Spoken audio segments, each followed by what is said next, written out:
Today we have a very dynamic personality in studio, very exceptional talent. And I want to say this to you. I want you to settle in. I want you to call a friend and tell a friend that we have an exceptional talent in the house that is going to help you to understand issues relating to fitness and health, issues relating to longevity, and so much more.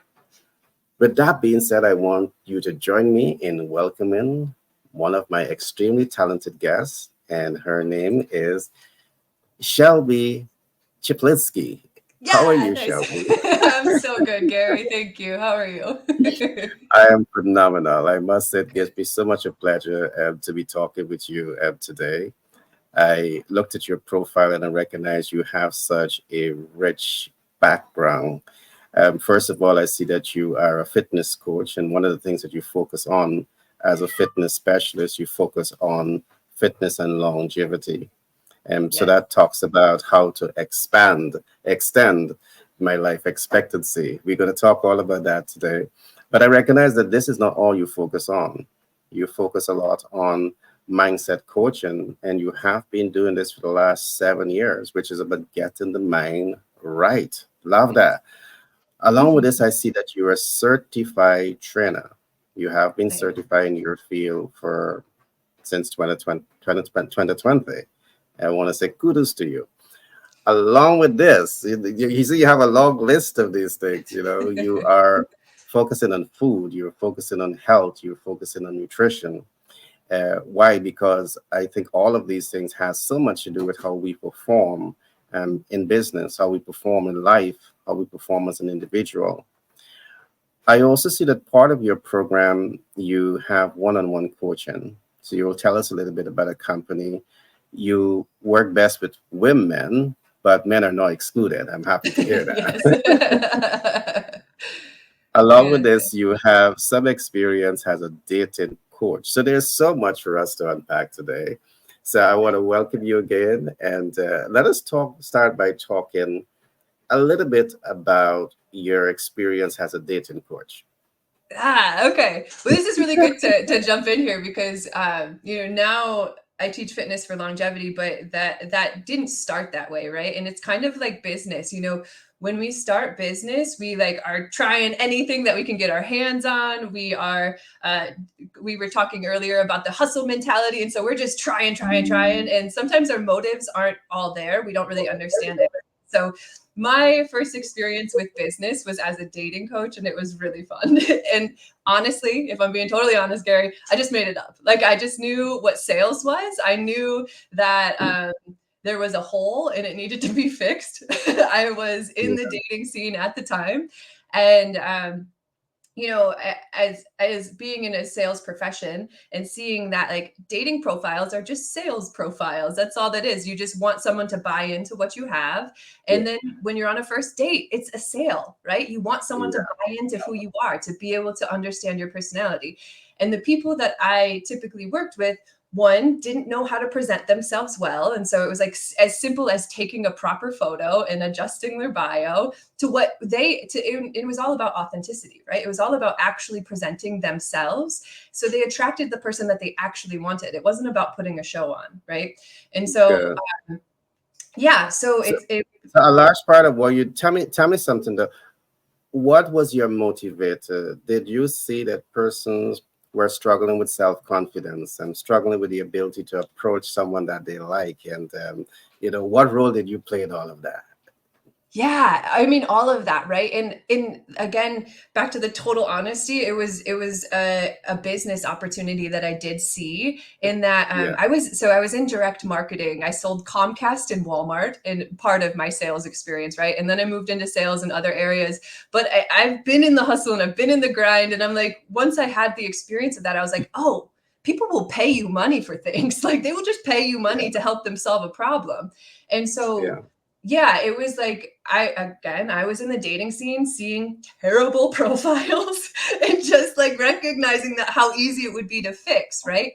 And people want relationship, people want companionship, and so it was a need that needed to be filled, and I took the opportunity. Yeah, again, So, I so let made me it push up. you It here. was fun.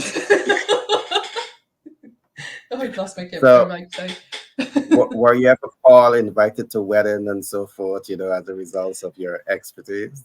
I was not, but I did, you know what? It was very successful in that. Like most of my people that I worked with, they ended up in relationships. They ended up with people that they actually wanted to spend time with, right? Part of what the dating Awesome. process was, I Yeah. made them go on dates with people that they weren't super interested in so they could like practice. Right. And like that was Oh, part of it was just the confidence. Part of it was just like being able to talk about yourself, understanding body cues and understanding if someone's into you or not, that kind of thing. Right. Like some of that is just like unknown knowledge. And so again, sales and body language go hand in hand. And so I already knew that stuff. So it's not that I just like pulled it out of nothing. It was like I knew how humans interact. And it was like I was just teaching these people how to be one-on-one with somebody and have a conversation, lead a conversation. And so yeah. well, I trust that the audience has something to take away here. And, if I ever had a challenge in terms of dating, I know exactly who to turn to. I know Hey, the I got audience you. is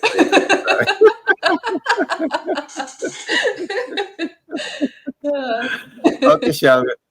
Let's get to the heart of it now. You are a fitness coach, you're a specialist, you focus a lot on longevity. Talk to us a little bit about Shelby, the fitness coach, who really wants people to experience joy, happiness, and longevity in their life. Talk to us about that.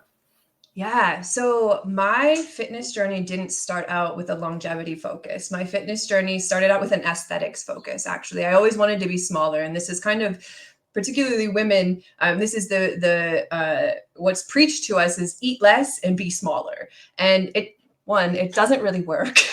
It doesn't work to eat less and just be smaller. In the long run, it doesn't lead to The science is happiness, right? changing rapidly, in relation to that. So I'm happy that you said so. Yeah, absolutely. We need a certain amount of calories just to function, right? And our metabolism gets jacked up when we trust these trainers, which is part of the problem. Part of the problem is there's these fitness professionals, and I'm doing air quotes here, fitness professionals who are saying eat 1,200 calories. And it's like, that's not nearly enough for your body to function on a daily basis, right? So it's like really jacking up people's systems. And when I first started in the fitness industry, I was doing these things. I was following these poor advice. Like it was not the right path. Right. But as I continued to teach people things, I realized that I was teaching people how to be healthy, but I wasn't being healthy myself. I was teaching people how to add to their life. And I was stressed out, Gary. I was not in a good place. And so being able to like come to the other side of that. And now where I'm at is I realize, especially working in person with people, I see that like the major problem is pain is holding us back, pain in our joints and how we're functioning in a daily basis, right? So a big focus of mine is posture and alignment. And so one of the things that I'm talking one-on-one with my clients is how they carry themselves outside of the gym, how they sit at their desk, how they sit while they're driving, and like this is something all of the listeners can take away is like adjusting this will affect your life tremendously. If you just take awareness of how you're in space, how you're standing, it will drastically affect how your back's feeling, how your knees are feeling, how your hips are feeling, whatever it is, wherever you're experiencing pain. If you just adjust your posture, and actually I'm going to do a little plug here. I wrote an ebook on how to walk, sit, stand, proper alignment, head to toe, and I go through every single joint individually. And so there's an interactive PDF that you can check out each individual joint, and then there's a strength training plan at the end that you can implement yourself. But understanding that your joint health will drastically affect the rest of your life. I mean, anybody that's had back pain knows how much it affects even just your mental clarity, right? Walking around with pain is not Yeah, an ideal, yeah, you it's a know? major hijacker. It hijack your emotion, your confidence a lot. I Yeah. love that. Shelby, what I love about you, you learn and you learn very fast. And I love the fact that you stated that when you started, you didn't have all the facts. Hmm. You studied, and today you know what you know to a science because you use a lot of data as you Yes. implement your programs to help your client to attain results.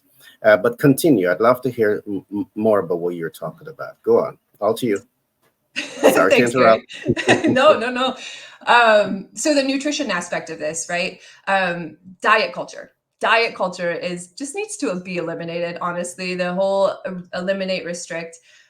We know that nourishing our body does far better for our. Yeah, but just before we get into the nutrition aspect of it, talk to us a little bit about what some of your fitness program looks like. What are some of Mm. the things that I can expect or anyone can expect when they come to your organization to experience the elegance of your fitness program? Let me put it that way. Okay, yeah, yeah.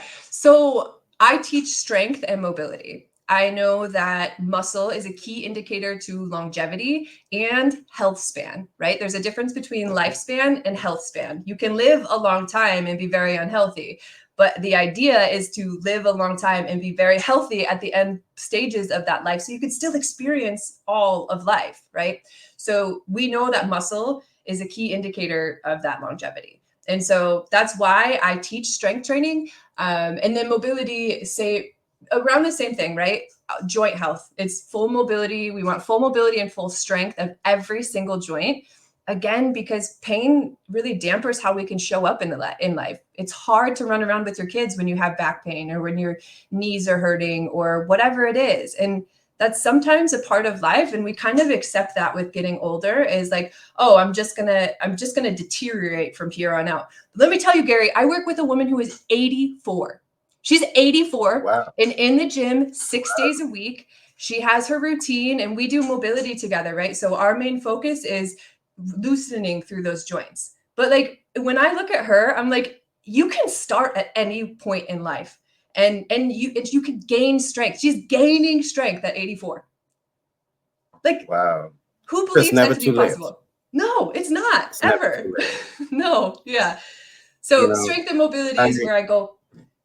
Go ahead.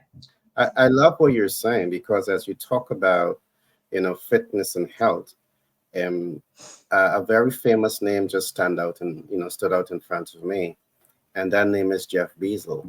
I mean, has become one of the richest men in the world, but surprisingly, he went too soon. Perhaps the focus was on cash flow optimization, making a name for himself, but the health part was not looked at. So I really love what you're saying because I do believe that if people can become health conscious very early in their life, they will be able to prevent a lot of illness and that occurs in their life. Can we now look a little bit at food and health and nutrition? Um, Talk to me about that. So I think nutrition is a lot like business, right? There's so much information out there. There's so many people screaming all these different things at you that it's like so overwhelming we don't know where to start. But if we really scaled it down to the basics, we know what to do. We know the action steps to take. And with nutrition, it's like eat whole foods, eat foods that you know what they are. It's really actually simple. It's like foods that come out of the ground, through foods that are naturally made. That's where we start, right? And we were talking about the 80-20 rule earlier, and that's what I talk about with nutrition. It's like eat mostly really well and then have the balance in life to enjoy the cake and the pizza and whatever it is that's your vice. Mine is chocolate. I love chocolate. And so like I'm going to eat it. I'm going to enjoy it and I'm not going to feel guilty about it. And I think that's the big thing. And maybe with business too, we get so caught up in like trying to pursue something that we eliminate the enjoyment part of life, especially with like business, right? And so same thing with nutrition. We're like, oh, no, no, no, no, no, I can't have anything that's indulgent. And then that's all we think about. That's all we want. That's all we desire. And we're miserable. Like, why? There's no reason to be miserable in life. Longevity is my tagline, but happy and healthy is really what I do. It's like I want to walk towards my happiest and healthiest version. I want my clients to do that too. Yeah. And I'm happy that you mentioned food, nutrition, business, because very often I think as a rising star in business, as a star in business, you want performance. And very Yes. often you don't see how performance align to food and nutrition and sleep wake cycle. And I know a critical part of your program, you are showing how healthy diet can lead to optimal performance in the workplace and optimum performance in life. So again, I want to give you kudos for the work that you're doing in this field to really help leaders to become awakened that focusing on the thesis of performance is good. But if that thesis, that academic thesis, is not correlating with the person health and the person's overall development, their performance can be significantly compromised. So I think that you're onto something good here. I recognize that you're also a mindset coach and you have been doing this for quite a number of years. And what inspired you to become a mindset coach? Oh, good question. My own jacked up little brain, honestly.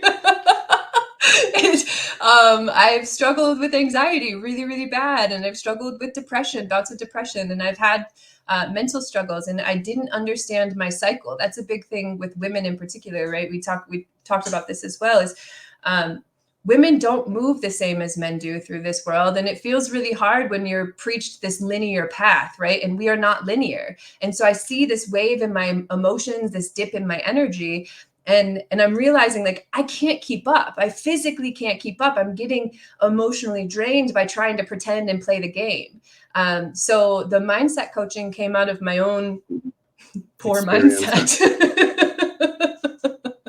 Yeah, it all has, right? Like I've been in fitness for well over a decade. It's, well beyond when I just started teaching it. It's like this has been a part of my life, and all these habits have been a part of my life. And then it's like, oh, other people need these things, because if I needed it, other people do. And I think that's like, really, again, tying it back into business. It's like, see the hole and fill it in, because if you needed it and you found a path, other people need it. Other people need Yeah. to know the direction and need the accountability and need the system, right? So yeah, the mindset I coaching came out of my own stuff. experience. No, I love that, and I love your honesty. And you're right. I know for a fact that we have millions of people in the world who are struggling with that sense of self. Mm. And you can be an academic, you can be successful, you can be wealthy, and still be struggling with your sense of self. So I'm happy that you were saying this because all of this plays into how well people perform. We have been looking at this subject matter, and we have developed our own, coaching platform. But in dealing with what you're talking about there just now, mindset, one of the things that we have seen is that when we look at the selves, there is four ways in looking at the self. There's four ways in seeing the selves. One, you have the ideal self, and that's the self that you would like to be. And in those cases, you're always working to become that thing that you want to be. You also have the self-image. The self-image now is how you see yourself. One of the strangest things that we have seen with self-image is that I don't know if you ever encounter it. You're looking at someone, they look as though they have everything that you want. They look pretty polished and sharp. And when you begin to interface with them, you recognize that they don't feel that way about themselves. Mm. They have that negative sense of self. So that's where you have self-image. It's on two wavelength, positive and negative. And then you have the looking glass self. And the looking glass self is that self that, you try to project the image to the world that this is how I am. And you tend to have split personality because depending on which world you go into, you project that image. So you're always constantly having conflict with yourself. And what we have seen is that the reason that people have this struggle is because they're struggling between these things. And the one that we talk about a lot is the real self, but we just don't have enough conversation about the real self. And what I would say to people, Mm. regardless of where you came from, regardless of where you're at, the real self is unstoppable. The real self is the real thing. There's where you have the gem, the rubies, the pearl, and all the riches of the world is in the real self. So it's how can we get people to connect with that real self? And I'm certain that your program that looks really at the mindset shifting is going to bring them to things like that where they can tune into self, really begin to understand self, and then flow from that essence of that inner beauty. We're going to talk some more about that. But talk to us a little bit more about what your program is. I just want to hear some more about some of the hacks and the tricks that you use in, mindset coaching to really get people to that point to be the best version of themselves. Yeah. So I love that you just said that, because it actually leads right into what I do and why I use the physical body, right? Our Yeah. physical body is at least one thing that we constantly have. We have this physical vessel all the time, as long as we have breath in our lungs. And so being able to use that as pattern recognition, there's some power in seeing the patterns that have been instilled in us in a young age. And again, we talked about this previously. It's like Oh yeah. most of Hmm. our habits have been ingrained in us from a young age, right? Whatever our parents or guardians taught us, whatever the people around us in a young age told us about who we are, what our worth is, what we're capable of, all these things, those all started very, very young, and they carry into adulthood. And so, yes, I teach how to be healthy physically, but really what I'm hoping is that you can use your physical body to recognize the patterns in all areas of life. And this is what I do, right? I see the way my mind tries to take me out of a strength training session or something like that, right? I see when my mind's trying to talk me out of the next set or talk me down in weight or whatever it is.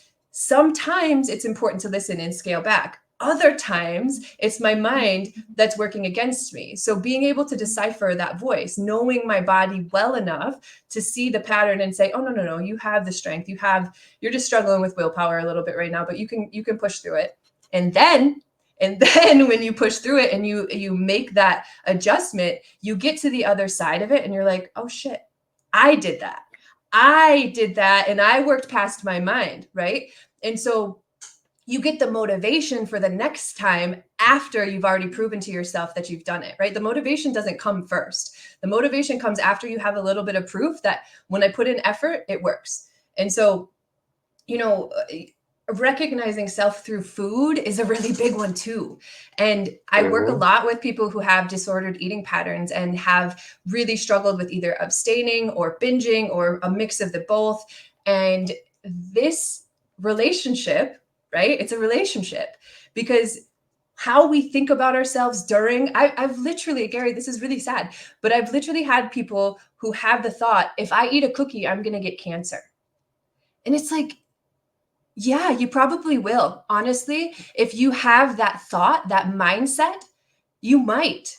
You're calling that into your world, right? So being able to know what those patterns are around food, being able to know that there was something that your mom said to you when you were 12 years old, and now that's why you struggle with your eating. When you address those things, you can have a new relationship with yourself. And I'm really excited that you went into this, the But identity of self, yeah, because yeah, tell me. that's all we're doing Yeah, here. yeah. Tell me something. In your experience in working with persons who might have been socialized to life the wrong way, and how tough it is to help them to break those habits, to break those old way of thinking as you set them up to reprogram their mindset. How difficult it is. It really depends on the individual. It depends Yeah. on how willing they are to celebrate the little wins, because nobody takes a monumental leap.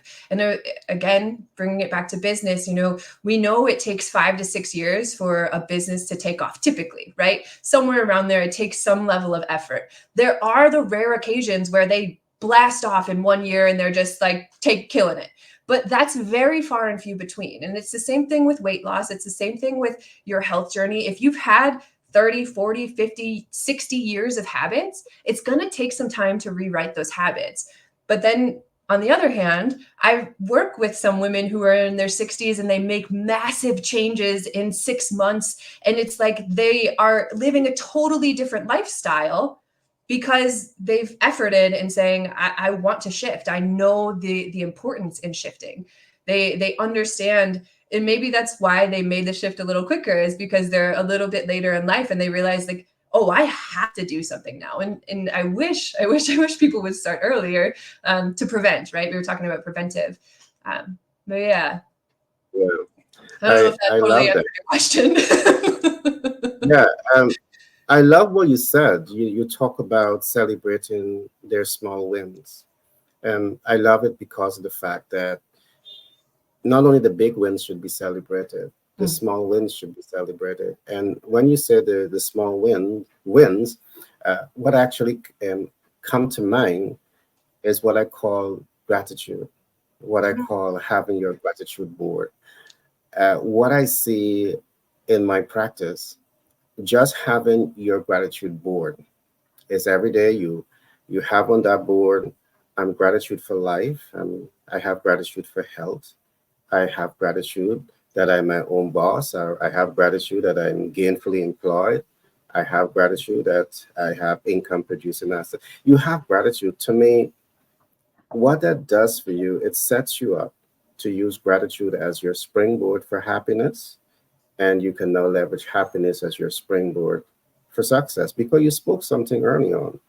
Your state of mind, your frame of mind attracts or repel. And to me, when you have that gratitude, it sets you up to attract good things in your life, because that state of mind is of happiness. You have gratitude. So I really love that. And to me, when you can wake up every day and just look at that gratitude, celebrate your small wins or big wins, it's a springboard that can make great things happen in your life. And, I really love what you're saying, because what I see happen sometimes, people have so much in life, so much to be thankful, to be grateful, to be happy about, but people are always in a state of want, perhaps because of human nature. And mm, the great books say, the more the appetite is fed, the more the appetite wants. yeah. But that that can be a recipe for disaster if you don't know how to, you know, the balance that out. So I really love what you would have said there. I want to talk a little bit now about your business, and you provide one-on-one coaching Mhm. to your community. Can you tell us, walk us through what a day in Shelby life would be, just observing you in your one-on-one session? Oh, okay. Yeah, absolutely. Um, before I get into that, I want to tell you we're very, very aligned. The gratitude is one of my 4 pillars that we talk about in my Yeah, one-on-one program. So I'm right there with you. I think focusing on the good, finding the good and looking for it, right? Because it's part of how we're wired. Is like, especially either entrepreneurs or people who are investing in their health, you're focused on growth, right? You want the next step. And once we climb to the top of that mountain, we see the next peak just in the distance and we're like, oh, that's the one I want. And so until we recognize, like, gain some authenticity in our journey, we struggle a little bit because it's always wanting instead of appreciating what we have or what you building what we have. actually want, or walking up the right mountain, right? That's Exactly, part of it exactly. too. Okay, Yeah. so my one-on-one We just before you go on, let me say this. We have to take some time, and we're gonna just dedicate a program looking at gratitude, program. Ooh, because I think that having that gratitude board and really flowing in the essence of the gratitude, it has so much of positive frequencies and vibes that when you begin to understand it, it's transformational. But I'm going to leave it there. Let us talk about it shall be life. As your yeah. one-on-one coach. Yeah. I absolutely love coaching one-on-one because it opens an intimate space, right? I get to see deeply into these my clients' lives and see their transformation. I get to be a cheerleader the whole time, so I'm often looking for the little wins. I'm often in the corner celebrating. I send a form before each call, and the very first question is celebrate your nutrition wins with me, right? And then it's like, where can we improve? And so a lot of what I do is observation. A lot of what we do together is, especially for the first month, it's like, what are your habits currently? What are you doing right now?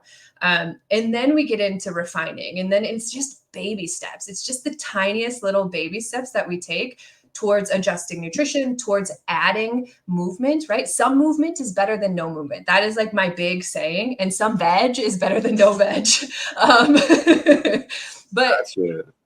yeah, so it's not about, again, jumping to the end of the game. It's about finding this new lifestyle, right? And it's a lifestyle of living healthfully and having in mind that you want to invest in yourself, invest in your ability to invest in other parts of life. When we're functioning, our body is functioning in a healthy way, we get to have a clear mind to invest in our business. We get to have a clear mind to invest in our relationships or whatever it is we choose to invest in. So on my coaching call, it's usually, depending on how talkative the person is, between 30 and 60 minutes. And we go in and talk about nutrition. We talk about movement. We talk about any kind of joint pain that person may be experiencing.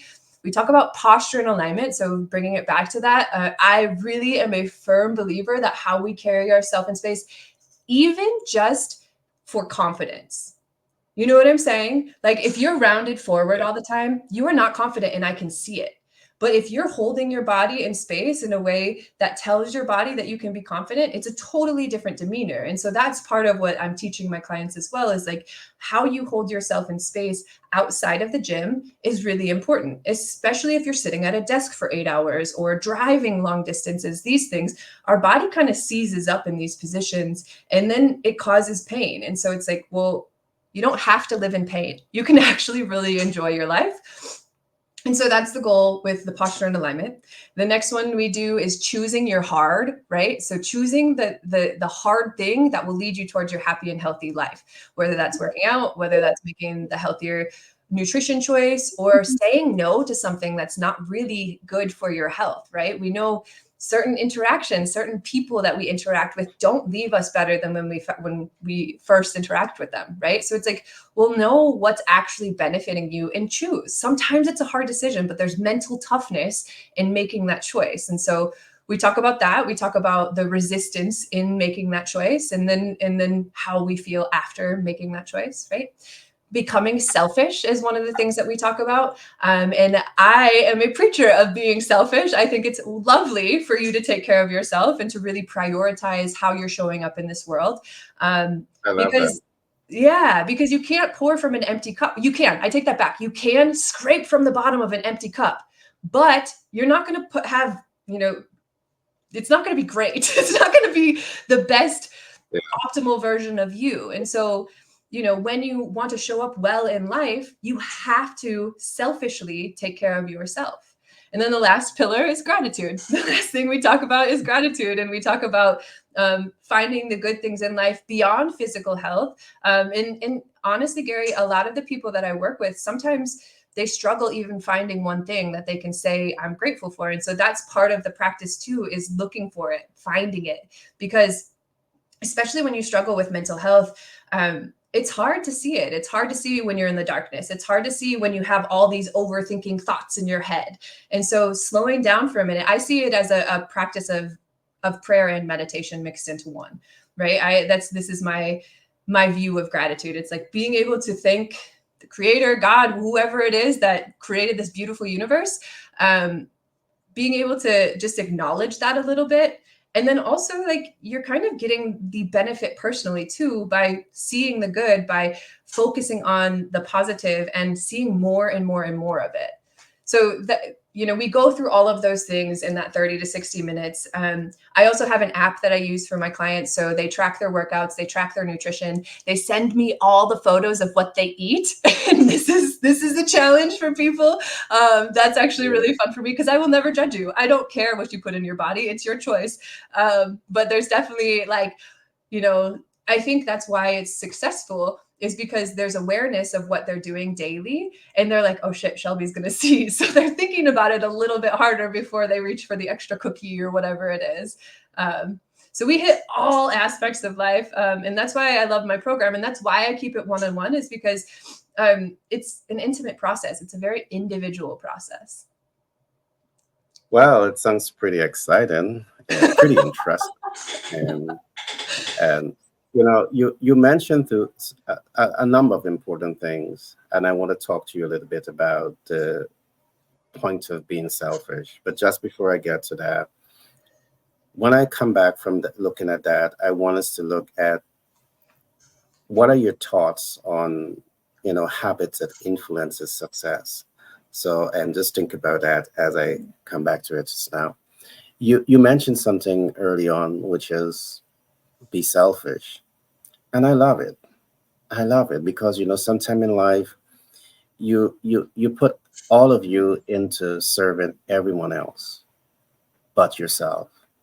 And I love that you said that, when you pause a bit and you pour into you, it really fills you up with essence, with light, with energy, with wisdom, so you can serve the world even better. Because you being selfish is not about saying to yourself, I want to be selfish because it's all about me, but it's you being selfish because you want to nurture yourself to add more value, bring more value to the world. So I really love that we are seeing things in common ways. So Mm. kudos to you. I know your program is powerful. I Thank just you. know.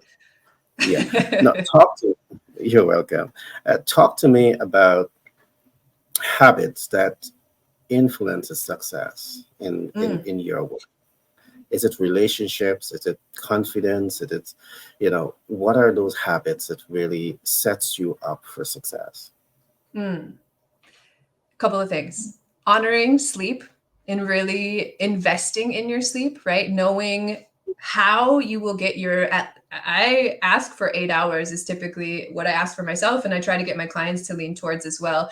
Again, coming back to this like hustle culture of business and entrepreneurship, it's like we're actually damaging ourselves by and damaging the way our mind can work if we're not getting the proper amount of sleep and the proper quality of sleep, right? That matters too. So sleep hygiene is just as important as quantity of sleep. Not scrolling on your phone till the endless nights and like dropping the phone on your face when you're about to sleep or whatever it is, right? Like we've all been there, but we know that quality of sleep is really important. So that's probably one habit that I'd really focus on. Hydration is another habit that I'd really focus on. Making sure our bodies are mostly made of water. So making sure you're getting the proper amount of water throughout the day is important. And then I'd say even above movement, if I were only able to pick three, I'd say nourishing your body with the right foods is the next most important. If not, they're all probably pretty equal. Making sure you're getting the proper amount of protein to support the muscle gain, the proper amount of carbs and fat, because your body needs all of it. It's not that we need one or the other, or we need to completely eliminate one. Our body actually needs all of those. So those are probably the top three that I'd say. And then the habit of movement would be the fourth, right? Like finding a way to add movement into your day, even if it's not a whole hour of lifting weights, right? If it's 10 minutes, that's better than nothing. And I promise you, your body will thank you. I promise. If you just got outside and went for a walk for 10 minutes, your body will thank you and your mind will work clearer. And I think that's like the big thing here is if you want to be successful in business, you want your mind to work well. You want to be emotionally stable. You want to be able to make rational decisions to grow, to succeed, to thrive, right? So those are my habits. That's my four. I can say this, I love it. It's different, but I can say that I've listened to so many persons talk about habits for success, and I almost never heard the sleep wake cycle. And hearing that from you tells me that you're deep into what you're doing. It tells me also that you're a specialist in your field, because your sleep wake cycle has everything to do with how you function in life and how you function in the boardroom. And if you want to be good at management and interacting with people, that sleep wake cycle has so much to do with how you function. And it's deep. I mean, everything that you have listed here, you talk about sleep, you talk about hydration, you talk about, nourishment, eating the right food. And it is deep, but I love it because let me just share a little bit more on nutrition and nourishment. There was a study that was done by a group of scientists and food and nutrition specialists. And the consequence of the research led to some really, really transformational, information. For example, they were asking, is there a way in which you could predict human performance? And before the study, there were an uncertainty. During the study, they began to recognize that the different type of foods that people are eating directly correlates with how they are thinking and how they are behaving. And after about 6 months to a year of running that program, they had precise indicators that if you eat this type of food, this is how you're going to behave. And that for me was wow. And hearing you talk about it, it's another aha moment. And I love the way you think, because very often when we look and talk about enhancing health and enhancing performance and optimizing productivity, none of these things are on the on the equation or on the focus, and they are so important when you want to enhance people's quality of life, enhance productivity and profitability of the business. Love it. Great points. Now, love it. Love it. How would you define success? I can share with you some how we go about doing that. Okay. I don't know if you want to go first or if you want me to go first. No, go ahead. You go ahead. All right. We have seen that many persons struggle to define success. So we have basically developed what we call 3 categories for success. There's what we call the small and average success. You need to celebrate that. Small and average success could be, hey, today I'm going to take the dog to the pet, and I make that decision and I execute on it. It's a small success. I took the dog to the pet. Let's celebrate it. There's what we call mid-level success. Mid-level success might be, I want to cater for 50 friends. I just want to invite some friends over, and we're going to get together. We're going to spend the weekend together, and we're going to talk. We're going to make a big plan to make great things happen. And I made the plan and I executed on it. I had 50 friends. We came together. I wanted to start an investment portfolio. Now I have 50 friends alongside me to support that program. That in of itself is success. I brought friends together with a clear mental picture in terms of what I want to achieve, and we achieve it. Sure. Mid-level goal. And there's what we call large and major accomplishments. An example of that would be, hey, I want to start a business, but then I just don't want to start that business. I want to start that business. I want to scale it. I want to take it global, or I want to take it IPO, initial public offer. That is major. To set that goal and go after it is major accomplishment. We did this because we see many persons, they are not fully able to define what success means to them. In closing, I can also say success is whatever you want it to be, and you being able to achieve whatever goal you set for yourself. I'd love to hear your view. I think you already know where I'm going with this.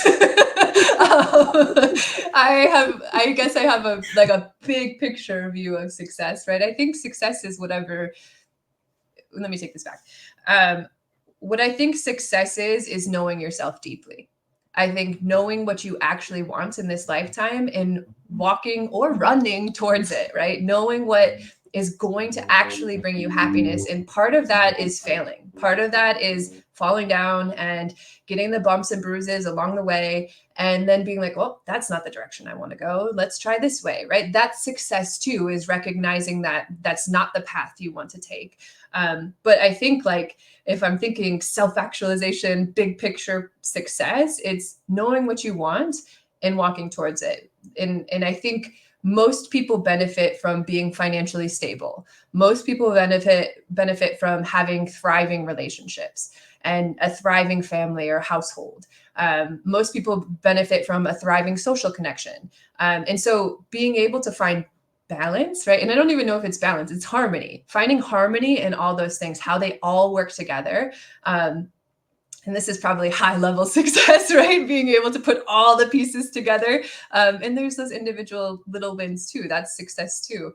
But yeah, for me, it's the authenticity piece. That is success. And I think that's because I've chased dreams that were not mine many times. And being able to come to the other side where I feel very, very authentic in my work, you can see the excitement when I'm talking about things. This is where it's at, right? Being able to be happy and excited in your field of work, whatever that looks like, however you're leading or whatever it is, whatever your career path is, being able to find joy in it. And it's not always joyful, right? We all know that. We all know that there's parts that are terribly hard. But overall, the success is being able to walk towards yourself, the real self, the real self. It's, love it. Love Yes, it. yes. I still want us to go a little bit more at success. Mm. They say success leaves clues. And I must say, over the last 20 years, we have spent quite some time researching clues to success, and to where now we are now developing a platform that we call the Science of Success University. And why we have done this, because we see so many people in the world want to be successful, know that they deserve to be successful, but sometimes in spite of how hard they push themselves towards attracting success, every time they push, it seems as though they're going, instead of going forward, they're going backward. And I believe that it is so important to understand the formula. What I want to ask you is, what is your blueprint for success? You have so much of success that you would have attained. What does your blueprint look like? Probably not what you want. Falling and standing back up. The blueprint is not giving up on yourself. The blueprint is trial and error, is finding mentors that have already gone before you and giving it a go, right? You might take a little bit from this person, a little bit from this person, and create your own set of truths. But yeah, my formula for success is doing your research, knowing what works for you and what works. There is a clear formula, right? There is a clear formula for what works for the body. And so either surrounding yourself with the right people that already have unlocked the formula, an accelerator to success, right? Being able to get the answers from people who have done the research for you, or doing your own and knowing like that it takes work. It takes work and it takes effort and it takes falling down and getting it wrong and then trying to figure out the next step, not being hard on yourself on the next step. I think like what you're talking about is, people are so focused on what they don't have that they can't reach the next level because they only focus on the lack instead of, one, having gratitude for the abundance that they already have, and then two, being able to trust. Like there's some level of trust in faith, in building a business, and even like health, and understanding that like sometimes we have to make the hard choices. Sometimes we have to do things that don't feel super comfortable, but we do them because we We do know that. that there is a strategy, right? Mhm. Love it.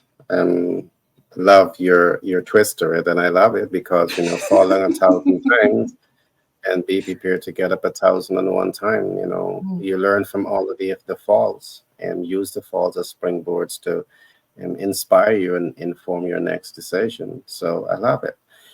What challenges you had to overcome to be where you are today? You have a big smile, you have a lot of gratitude for how much you have achieved in life. What you had to overcome, challenges you had to overcome to be where you are today. Mm. Well, we already talked about my mental health issues. So there's that. No, but that all obviously stemmed from somewhere, right? So I struggled with addiction really hard early in my life. I think I had my very first drink when I was 11 years old. And then until 20s, I was heavily addicted to alcohol and making very, very terrible decisions for myself. And so I went through a sobriety journey in my mid 20s. And that was a big shift for me, and being able to see that there was a different way of being in this world. part of that sobriety journey is I moved to California with my then partner. And it was a different way of being in this world, but I was 2,500 miles away from everything that I knew. So it was very, very scary as well.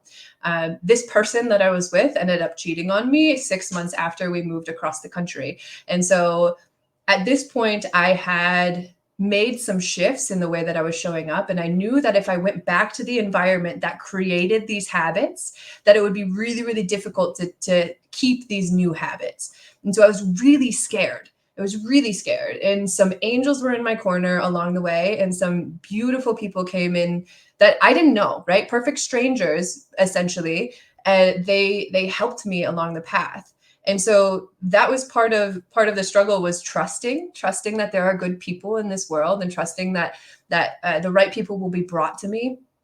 There was a year of that time that I lived in my car, and that probably made me the most humble and made me the most appreciative of all the things that I have now, right? I think when we're met with challenges, when we're met with the stress and the difficulty, the most difficult parts of life, we find a way to be resilient, right? This is actually, when I was homeless, this is when I really solidified understanding my joints, understanding how to move my body in physical space, because I am a 5'10" woman who was sleeping in a tiny Honda Fit, right? And like, this car is tiny. And so I knew that crunching my body in that little car, I needed to make sure everything was functioning regularly, right? While I was homeless, I still had a full-time sales job. Nobody knew how I was living. So I knew that my physical body, maintaining my physical health was really important. So that was probably the biggest catalyst to where I'm at now, is going through that year and surviving and being up at 4:30 in the morning to go to the gym, to shower, to work out, to go to my job, and figuring out how to eat without a kitchen, right? All these things. And then I climbed my way out of that, right? I ended my journey in California in the most beautiful home you could imagine. I came back to Michigan to be surrounded by my family, because now I understand how important it is to have community. And my community is really amazing. My family is really, really connected, and I love to be a part of that. But it took some healing. It took some healing to be able to come back here. And so, yeah, it's been a wild journey, definitely. Well, I want to thank you for your honesty. And I think, being honest and open really, helps a person to connect with you. And I think you've just done that because, to have gone through so much and you've turned your pain into your purpose. I think so many people can learn from that, because there are so many persons who might have gone through what you have gone through, but they have a different perspective on life. And there are some people that might be going through what you're going through, and they may be giving up on life. You did not give up. The question I want to ask you, do you see regret? And when you look back at the way your life was, back in those days, and do you see regrets? Or because regrets can do two things. It can pull you back, or it can push you forward. I'm certain that in your case, nothing is holding you back. You are moving forward. Yeah, we're Talk to me moving about forward, definitely. do you Regrets. have regret? It seems like such a heavy word when you say that. I don't know that I have necessarily regrets, but there are definitely, when I look back at that time, I was not very respectful. I wasn't respectful of my own body. I wasn't respectful of the people around me. I wasn't respectful of this life that I was given. And I think maybe that's more of what I've learned than anything, is like, I don't want to behave like that anymore. I know as an adult, I have control over my thoughts, actions, and behaviors.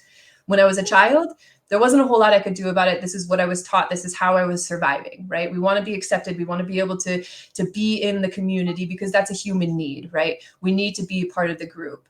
And as I became an adult and became more into my authentic self, now I see I can create my group. I can create the people who I want to surround myself with. And I don't need to fit in and conform in the way that I was. And so I'm sad that I treated my body that way. I'm sad that I treated people that way. I was not very kind, and like I was overweight my younger years of life, right? And so it's like all these things that's not beneficial in the long run to carry those habits. But yeah, I think I definitely am the type of person that is like, okay, you meet a challenge and there's a couple ways you can go. You can let it, you can, to me, it's playing the victim mentality of, oh, poor me, life is so hard for me, this is happening to me. Instead of realizing that like we get to learn a lesson in anything that we do.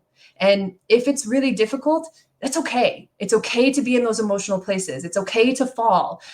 What's not okay in my world is to stay down.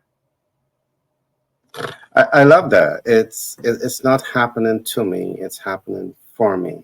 Yes. I can Yes. learn from it, I can grow from it, I can use it as my springboard to find purpose. Love it.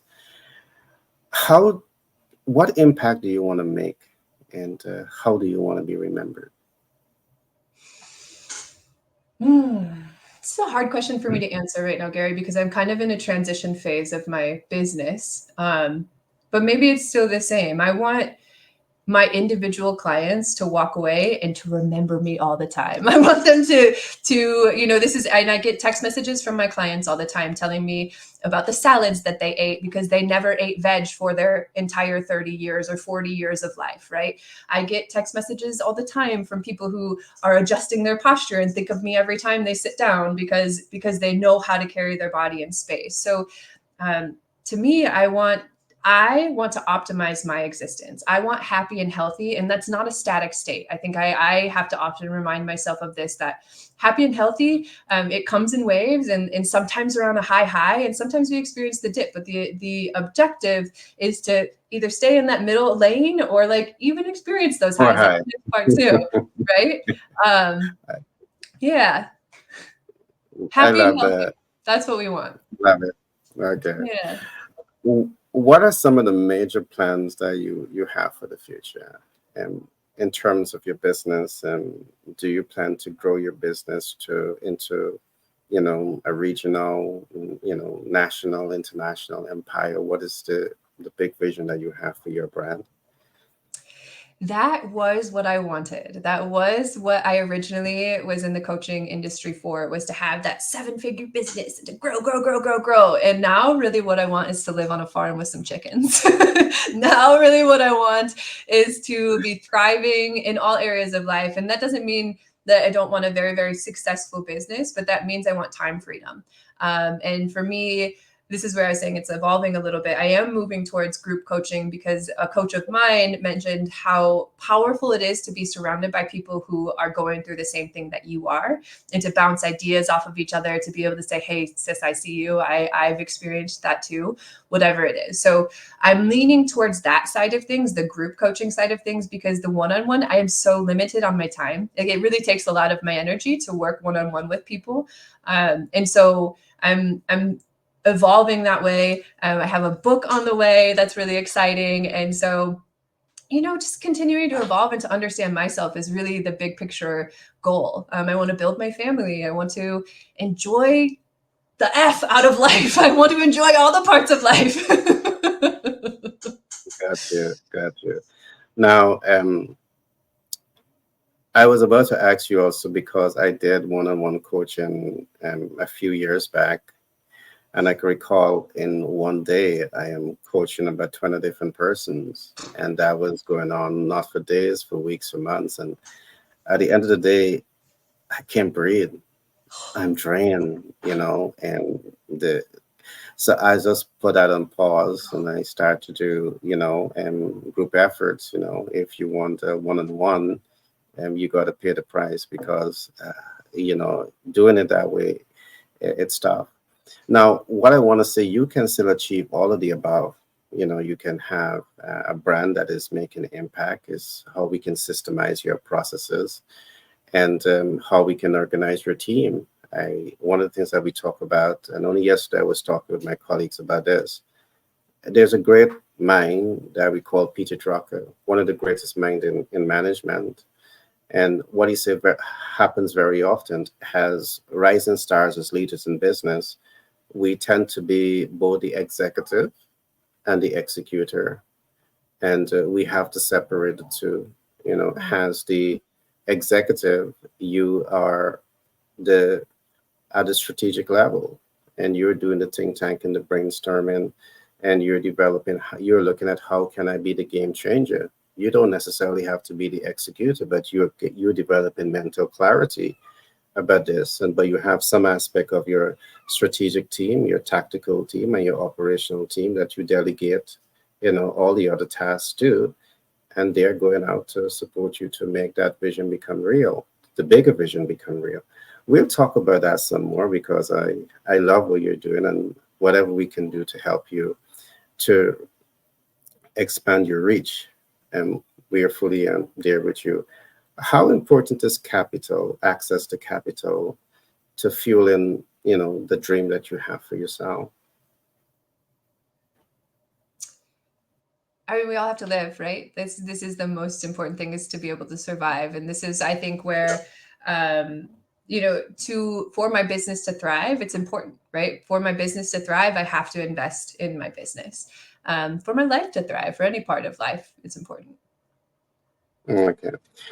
Well, we'll talk about it because part of what we do at Global Capital Inc. and 10X B&M LLC out of New York, we provide the kind of support. We help rising stars like yourself to connect with financial institutions and get the support that you need and to grow. So we have a lot of talking to Yes. do. The last question I want to ask you: What Oh boy. are the drum is rolling? The drum is rolling. Yeah. What are essential money habits to have?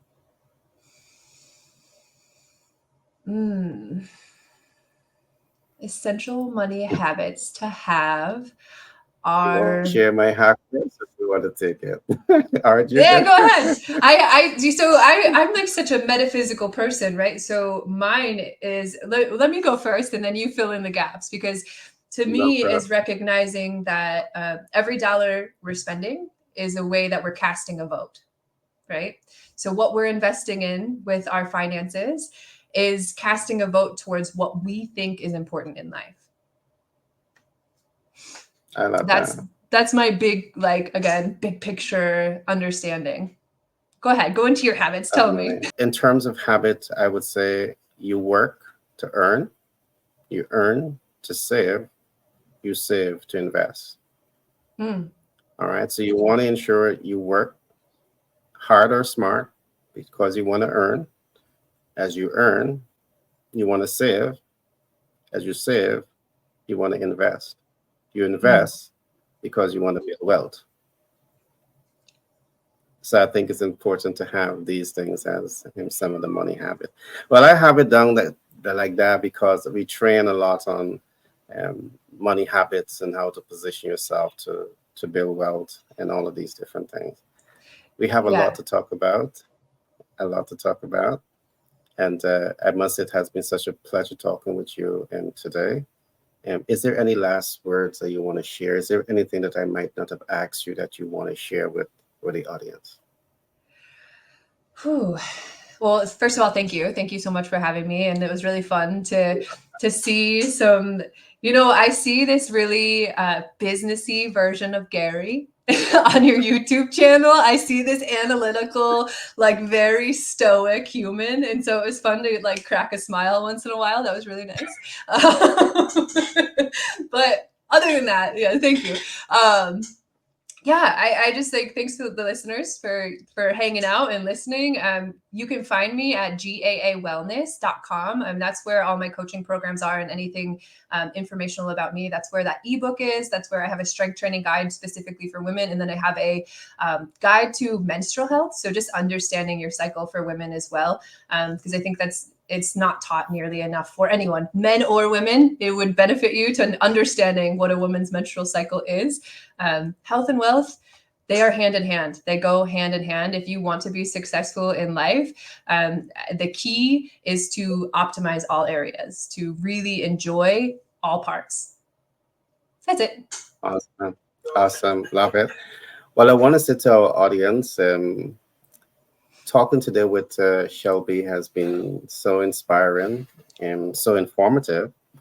And I want to encourage you to definitely get in contact with Shelby. I will be putting some of her information in the description of this program. So do look at that description and get in contact with Shelby. So in case you want longevity, you want to learn more about health and wellness and eating the right food, I certainly have no problem endorsing Shelby as one of your go-to person. Shelby, I must say it's a pleasure talking with you. You have a great smile. I love your energy, and Thanks, David. we have to do this again very soon. Yes, yes, yes, yes.